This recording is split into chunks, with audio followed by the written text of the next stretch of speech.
Hi guys, good evening. 9 o'clock na ng gabi dito sa New Zealand, pero medyo maliwanag pa rin ng konti. Yan, ito guys yung mga autumn calving namin. Yan sila. Yan. Dahil nanganganak na sila guys, so night checking tayo para makita natin kung sino ang mga nanganak, kung may difficulty ba sa calving. Yan, para matulungan natin yung mother cow sa panganganak niya kung nahihirapan. Ito guys, merong isang nanganak. Yan. So, tignan natin yung number ng baka. Cow number 194. Yan siya guys. So, itong baka na ito guys is 4-year-old cow. Second lactating niya. Yan. So, if you can see, Friesian na baka siya. Malaking baka siya. Ang average weight nito ay nasa 600 kilos. Yan. Yan. So tignan natin, lapitan natin yung anak niya. So hindi naman siya nahirapan na nanganak guys. Yan, hindi naman siya nahirapan nanganak. So normal naman yung panganganak niya. Ayan o, bagong bago. Basa pa yung guya. Yan. So, yung mga Friesian pala natin guys ay niran natin sila ng Hereford bulls. Sila tinatawag na white face. Yan. Dahil kailangan natin ng mga beefies. So, one of the best beefies in New Zealand is white face o yung Hereford. Dahil resistant sila to all diseases, saka malakas sila sa mga sakit.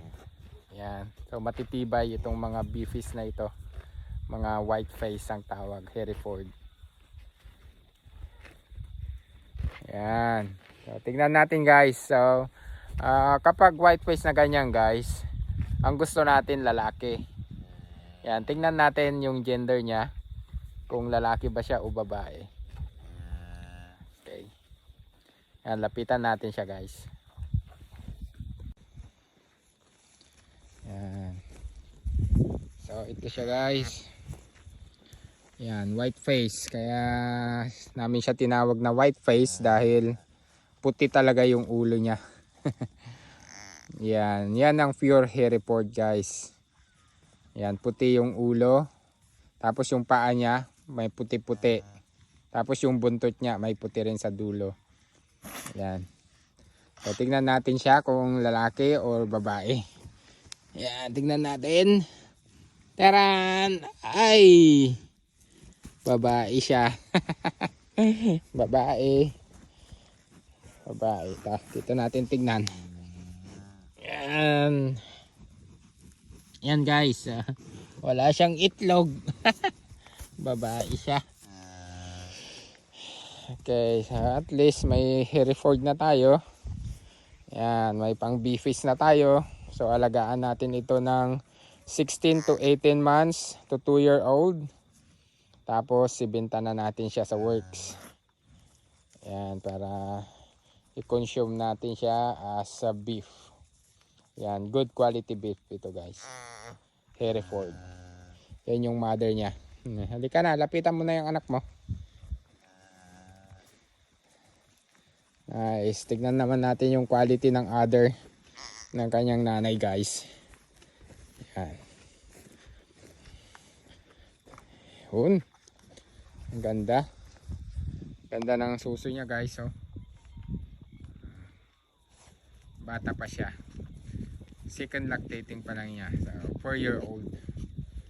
Yan. Tignan niyo ang laki ng suso.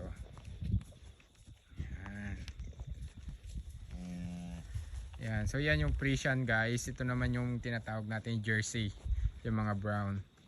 Ang pagkakaiba nila, mas malaki yung Friesian. So usually ang average weight ng Jersey 400 to 450. Ang Friesian abot yan ng 600 to 700 kg. In terms of milk production, ang Friesian kaya niyang mag-produce ng 30 liters average per day. Sa peak production, At ang Jersey naman ay kayang mag-produce ng 20 liters per day at peak production. Pero dahil sa New Zealand ang binabayaran nila dito is milk solid, so kinukuha nila yung percentage fat saka percentage protein. Mas mataas ang fat and protein ng Jersey. So usually umaabot ng 9.5 at peak production ang milk solid percentage ng Jersey, combination of fat and protein. Ang Friesian naman ay umaabot lang siya ng 8 to 8.2 average, 8 to 8.2%. So yun yung conversion niya ng fat and protein solid. Yan. So pero kung kukumputin nyo pa rin guys, yung 30 liters times 8%, so nagbibigay pa rin siya ng at least 2.4 milk solid per cow per day. Sa peak production 2.4. Yung Jersey naman na nagpo-produce ng 20 liters per day times 9.5, so kaya rin niya mag-produce ng 1.9. Sometimes kaya niya lang magbigay ng 2.0. Yan, 2 kg milk solid per day. So yun guys, so yun yung mga simple computation natin sa liters of milk conversion to solid. Yan, so combination of fat and protein. Yan.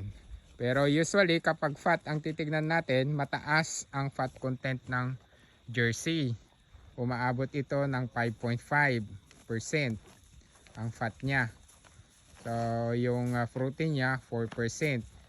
Ang Friesian cow naman, ang mataas sa kanya is almost the same sila ng fat and protein content. So nagbibigay ng 3.8 fat. Minsan mas mataas yung protein niya, nagbibigay ng 4.2. Yan. So pero average of 4 fat saka 4 protein. Pero usually sometimes ang Friesian, ang pure Friesian cow, nagbibigay siya ng mas mataas na protein sa gatas. Yan. Okay guys, so yun yung binabayaran sa atin dito, conversion ng liters to solid. Yan. Okay, yan, dumidilim na guys. So uwi na tayo, at least mayroong nanganak ngayon. So, in a few weeks time guys, magpipik calving na tayo. So usually may mga anak yan, mga 10 to 15 per day. Yan. Yan. Okay guys, thank you.